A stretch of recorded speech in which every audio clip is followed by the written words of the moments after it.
As the gentle, honey-colored sunlight of the Iberian Peninsula drifts across the rolling hills west of Lisbon, the land seems to exhale, as if releasing centuries of memory into the morning air. Between the restless rhythm of the capital and the dreamlike forests of Sintra, something unexpected appears. A palace, glowing softly in shades of pink and gold, rises from the greenery like a fragile vision.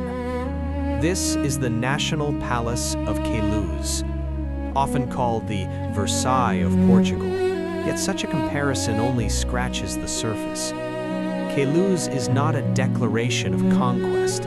It is not a monument to dominance. It is something far more intimate.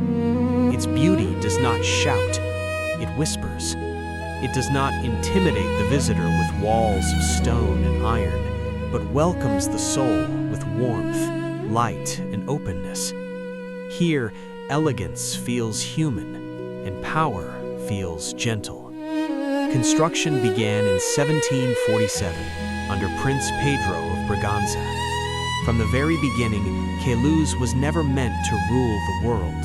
It was created as a place of retreat, a summer refuge, a sanctuary from the dust, heat, and rigid etiquette of Lisbon's court life. This palace was designed for pleasure, rest, and beauty. Look closely at its walls. The pastel tones of rose and pale yellow glow softly beneath the sun, like the inside of a seashell left on an Atlantic shore. Light dances across the facade, transforming the building into something almost alive. Queluz feels less like a symbol of authority and more like a private dream made visible. Listen carefully. The sound of flowing water echoes through the gardens. From fountains and pools, it carries a timeless rhythm. It cools the air. It calms the heart. Water here is not decoration. It is comfort. The gardens reflect a fascinating balance.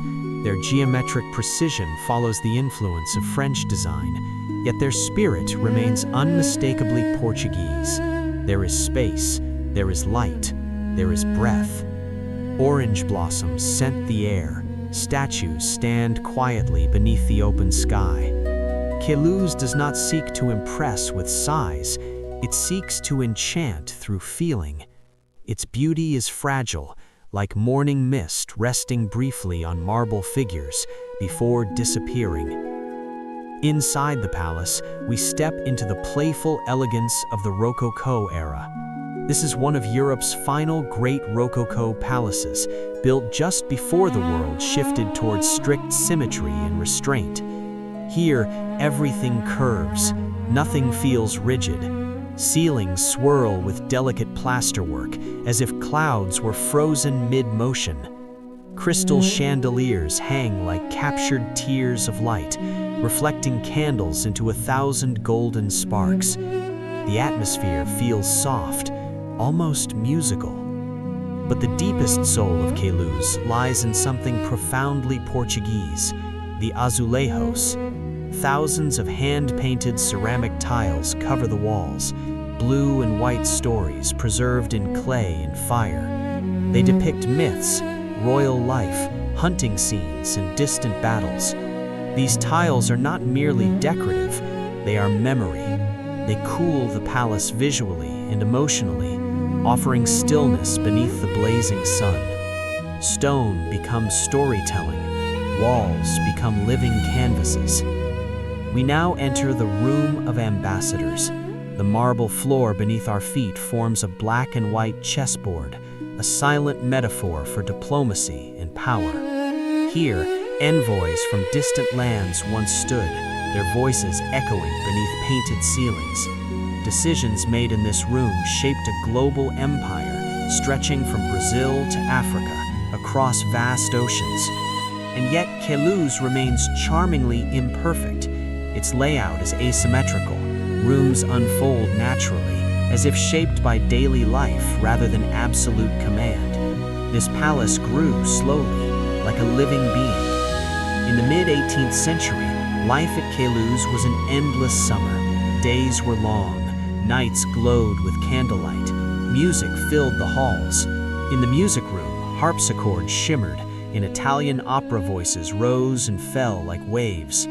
King Pedro III and Queen Maria I were patrons of the arts, but more than that, they lived within art. Silk gowns in crimson, emerald, and gold brushed against marble floors. Laughter drifted through open doors. For a moment in history, this place felt eternal. Outside, under the open sky, lay Queluz's most imaginative luxury, the Azulejo tiled canal, an artificial river over 100 meters long, lined entirely with painted azulejo panels depicting landscapes and harbors. On festival days, the canal filled with water. The royal family boarded gilded boats, floating slowly through their own garden. Wine shimmered in crystal glasses, music played from the banks, fireworks reflected across dark water. It was fantasy made real. But history is never gentle forever. Queluz also bears witness to profound tragedy.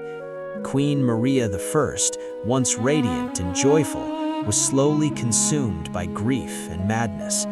The deaths of her husband and eldest son shattered her spirit. These halls, once alive with music, began to echo with her cries at night. She wandered the palace carrying a single candle, terrified by visions only she could see. The palace of joy became a gilded prison of sorrow.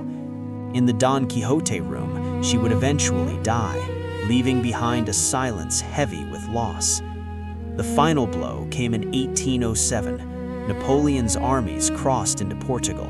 The royal family, staying at Queluz, fled in desperation. Rain poured as carriages departed. Treasures were abandoned. They sailed for Brazil, leaving their beloved palace empty behind them. Queluz was looted, forgotten, overgrown. Its beauty faded into melancholy. Today, the palace has been restored. Its colors shine once more. Water flows again. Yet something remains.